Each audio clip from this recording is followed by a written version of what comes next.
アルエット、起きて。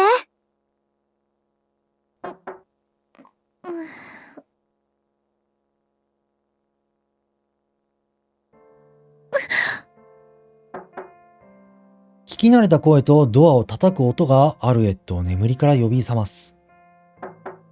重い眠気と戦いながら身を起こし、キャナリーが呼びかけているのだと把握する。彼女にしては珍しくノックに遠慮がなく必要だ。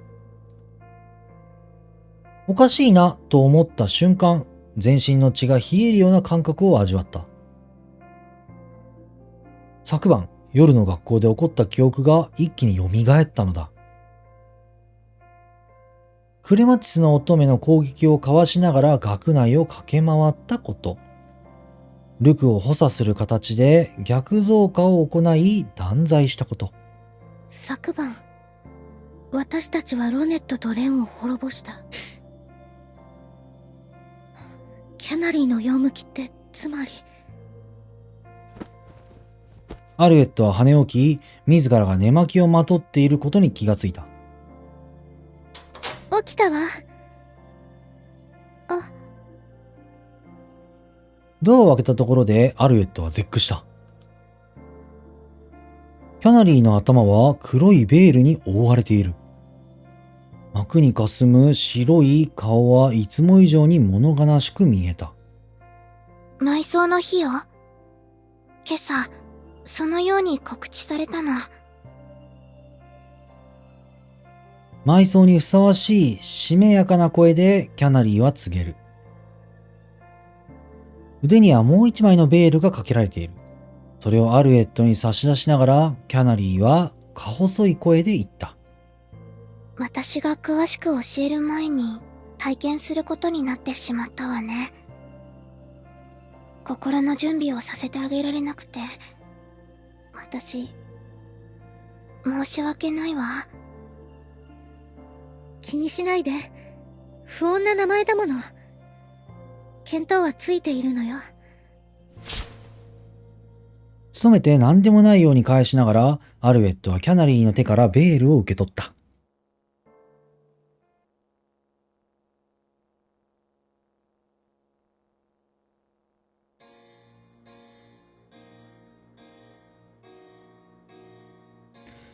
霊山軌道に赴くと、大いなる乙女像の前に棺が2つ並べられていた。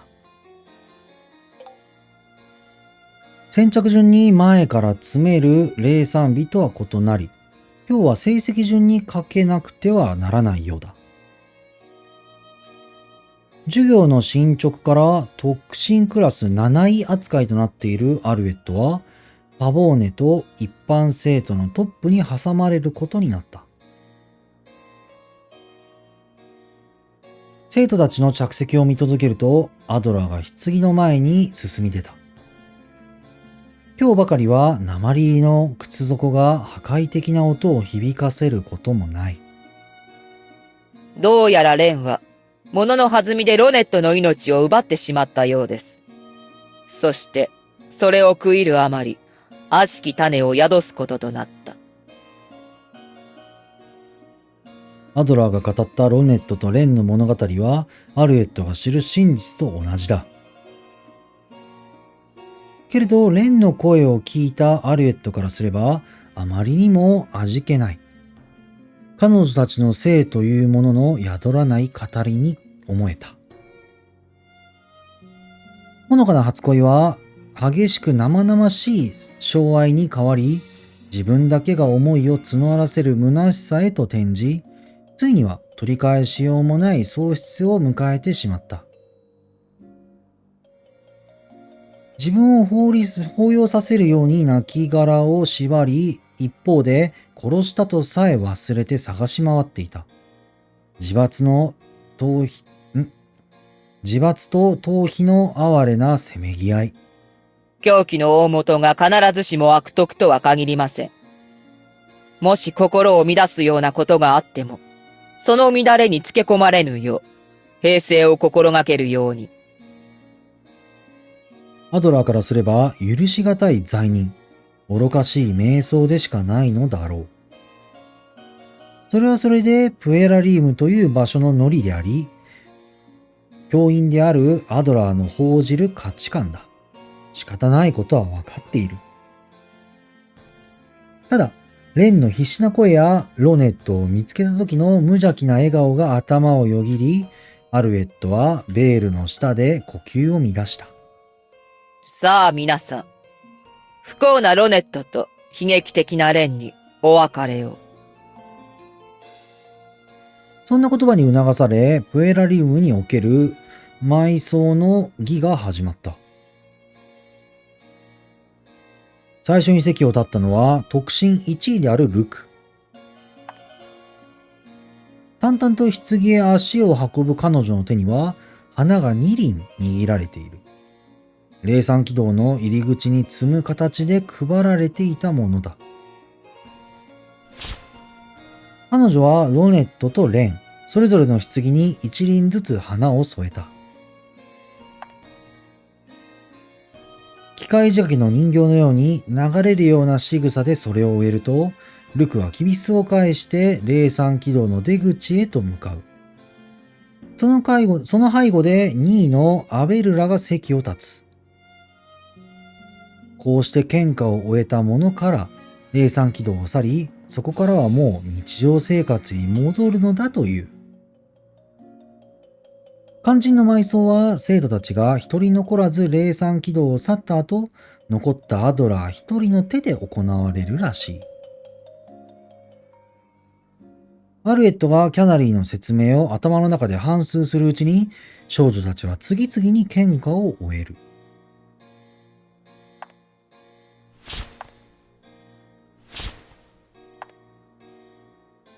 アベルラは眼差しにほんの少しだけ軽蔑の色を混ぜ、ロビンは無遠慮に観察しながら。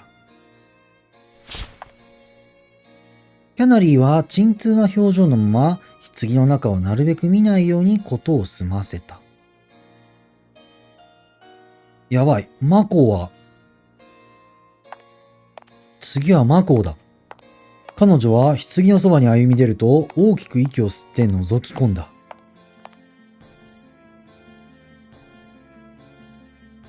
その様子を見ていたアルエットも他の生徒たちもマコーの顔から一気に血の気が失せるのを見た。けれど痛ましい亡骸と対面したのだから無理もないと誰もが納得し、自分の番を想定して憂鬱な気分になった。彼女たちは知らない。マコーの内心に吹き荒れたものは単純な怯えや忌避感などではなかったと。ロネットとレン、やっぱり。昨晩、アドラーが二人の失踪に触れた時からこうなる予感がしていた。おかげで禁忌の戯れに興じた罪深き少女たちの失踪。それは悪しき種の発芽という最悪の結末につながっているのではないかと。まさか、埋葬に値する罪というのは、本当は、弾みで殺してしまったことなどではなくて、恋をしたから、不埒な接触を行ったから。確かに魔法目線はそうなるな。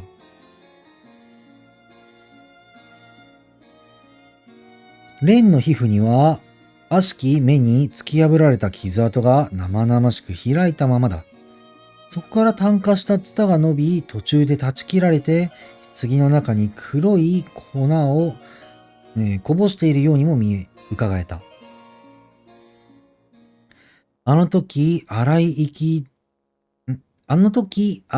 息や甘い囁きを交わしながら、ただ快楽を追い求めて、躍動的にわな泣いていた肉体がこんなにも青白くなって横たわっている。怖い。見ているだけで死人の冷たさが這い上がってくるような気さえして、マコーは体を震わせた。もしも二人の罪が愛なのだとしても、自分が同じことを犯さなければいいだけの話だ。それは分かっている。けれど、そんな理屈では恐怖を払うことなどできない。いつか自らも飲み込むような暗い津波に似た予感を消すことなど。そこで周囲の戸惑いを察し、マコーはやっと我に返った。そそくさと棺に花を添え、足早気味に霊山軌道を後にする。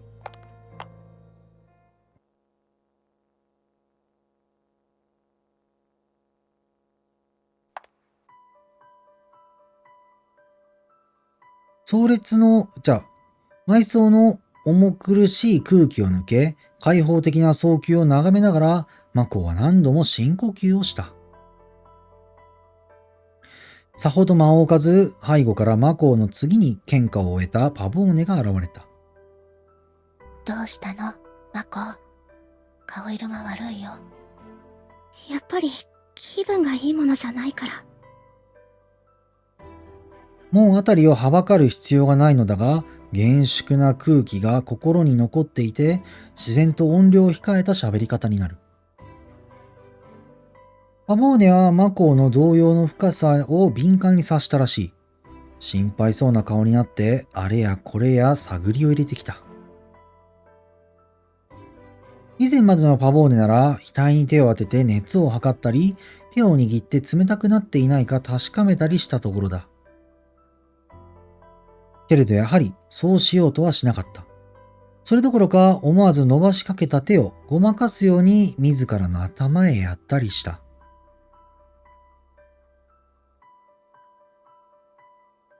それを物足りなく思うと同時にマコーは安堵した。自分たちは違う。そう。ここなんだよな。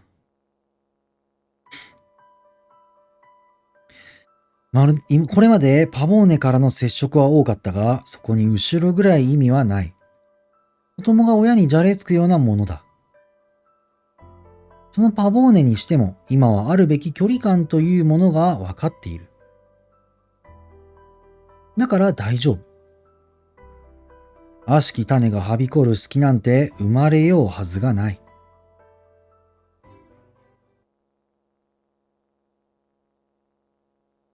一方で、霊山軌道では依然として喧嘩が続いている。パボーネが去るのを見送りながらアルエットは席を立った。その時は初めて参加する儀式の中で粗相なく振る舞えるかという心配が頭でいっぱいだった。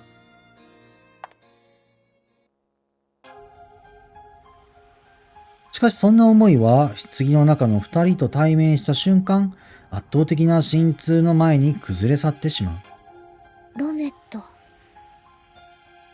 レン。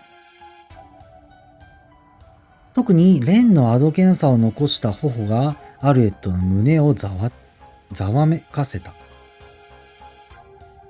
昨晩アルエットはこの頬が愛する人を失った心細さに泣き濡れるのを見た。ロネットを見つけて無邪気な笑いにほころぶのも見た。それが今は鮮やかな生命感を手放し硬直しきっている。凛々しい花の合間に哀れなほどにくすんで見える蒼白の色合いで、自分がこの子を殺した。それまで理屈として分かってはいても感覚的にはどこか遠く思えていた事実が急にアルエットの胸を締め上げた。昨晩容赦ないツタの猛攻から辛くも逃げ延びるうちにクレマッツスの乙女を倒すべき敵だとはっきり認識した。ルクを瀕死の重傷に追い込み、自分を執拗に攻撃する。異像化をどうにかできるわけでもないし、自分たちが生きるためには滅ぼさなくてはならないのだと。あの時は仕方がないって切り捨てた命が生々しい死の気配を引き連れて重くのしかかってくる。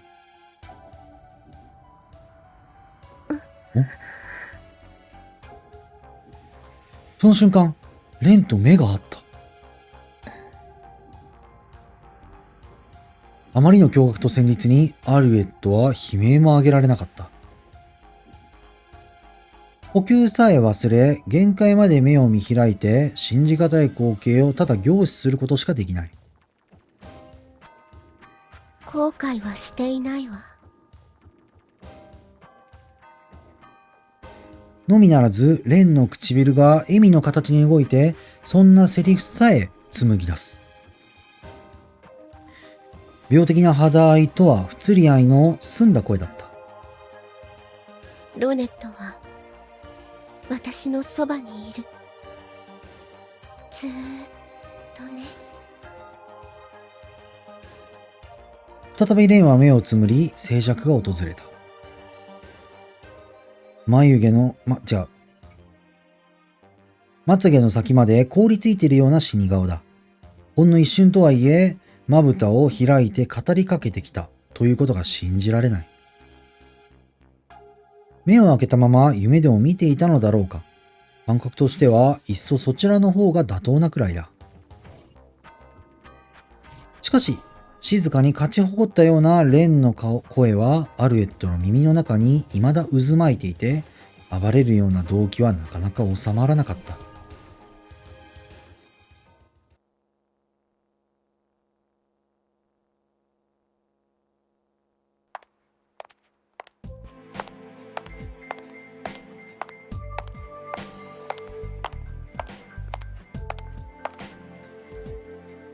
霊産軌道を出ると、アルエットの足は自然と中庭へと向いた。宣告、あんなにも色濃く自らを捉えていた罪悪感は、アクチュームの衝撃に吹き飛ばされてしまった。自分は本当にレンを滅ぼしたのだろうか。あれはルクが言った通り夢なのだろうか。生徒たちの作品は今日も相変わらず整然と立ち並び、美を競っている。昨晩、こののどかな場所を舞台に生きるか死ぬかの戦いが起こったなど、誰が信じてくれるだろう。ルク。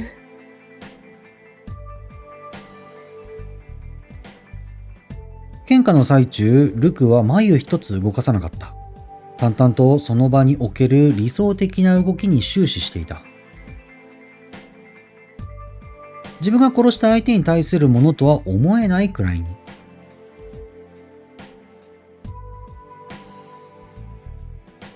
あの時は綴るようにアルエットを抱きしめて震えていたのに。あれは夢なの？本当に？でも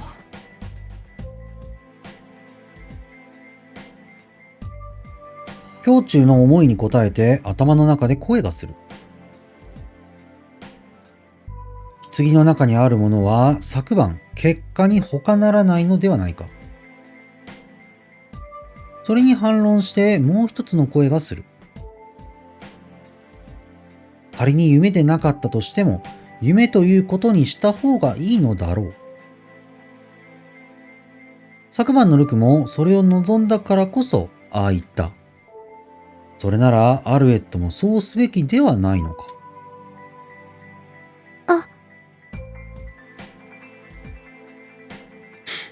アルエットは小さく声を上げた。その視線は花壇と階段の境目に注がれている。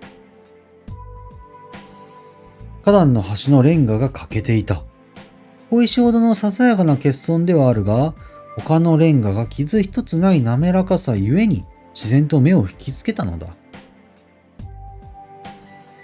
その箇所は昨晩自分を襲ったツタが突き刺さった場所だ。そう気づいてアルエットは息を飲む。ほとんど同時にこの部分は元から欠けていたのではないかという疑念が湧いた。記憶を遡ったが、あやふやなまま確証には至らない。宣告から手応えを得たと思ったら、意識が曖昧になって結論が出ないの繰り返しだ。掴んだものが次々と砂塵へ変わるようなもどかしさにはがみする。しかしそこでアルエットはより決定的なものを発見した。欠けたレンガの近く、生徒のバラの一株を用した土の上に薄紫色の花びらが落ちている。花びら。クレマチスの。拾い上げるとわずかに覚えのある方向がした。クレマチスの乙女が迫るとき必ず香っていた匂い。辺りを見回してもクレマチスは見当たらない。一般生徒たちは他の作種を作ることもあるが、規則上この中庭に飾ることはできないはずだ。つまり出所は一つしかない。アルエットは際限なくせめぎ合っていた二つの思いのうちの片方が跡形もなく消えていくのを感じた。これは夢よ。ありふれた悪夢らしい悪夢の一つ。もうじき目覚めの時が来て、すべてなかったことになる。何一つ覚えていなくていい。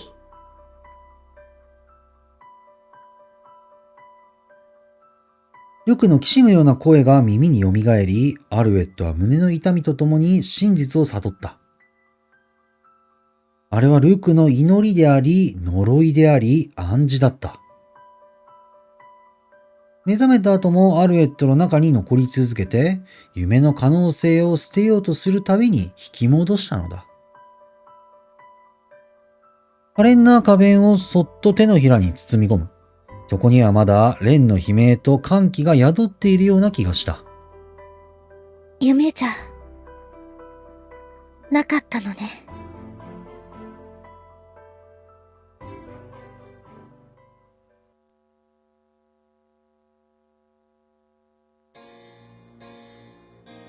なるほどね。うわー、製品版はここまでになります。体験版はここまでになります。続きは製品版でっていう感じだね。うおー、マジか。いやー、いかがでしたか。おっと。エヴァーメイデン、堕落の園の乙女たち。いかがでしたでしょうか。いや、本当に、俺好みの、すごく、思考を巡らせられる、ものすごいいい作品であったのは、確かなんだけど、すごいね、読み間違いひどかったね。俺自分でもすごい情けなくなったもん。俺自身も情けなくなったもんね、ここまで来ると。申し訳ねえっていう気持ちが一生浮かび上がっとったわ。いや、本当に。漢字ドリルとかそういうレベルじゃないよな、もはや。たまに難しい字は読めるのに常用漢字が読めないとかさ。ちょっと言い回しが違うってのもあったけど、この作品の漢字がね。うん。言い方のあれがあったけど、だとしても読み間違いだったよね。ごめんなさいね、本当に。でも、なんて言えばいいんだろう。そうだな。結構自分の考察もこうじゃないか、ああじゃないかっていう人となりとか、あとはね、問答とか、そういうのが結構わかることもあったし、逆に、それの期待を裏切るというか、シナリオライター冥利に尽きるというのかね、こういうのって。すごいそういう作品で、かなり続きがね、気になって、じゃあこの世界が一体どうなるのかって話なのよ。結局このエヴァーメイデンっていうこの園をね、目指して、このね、中で一体ゴールはどこなんだっていう。そういう話になるんだよね、きっと。だからすごい、この先が気になる作品でした。もう本当に俺の読み間違いがひどかったせいで、ここまで見てくれた人はおらんのかもしれんけど、ぜひね、製品版を手に取っていただいて、その続きを確かめていただければと思います。はい。ということで、以上、おじさんでした。お疲れ様でした。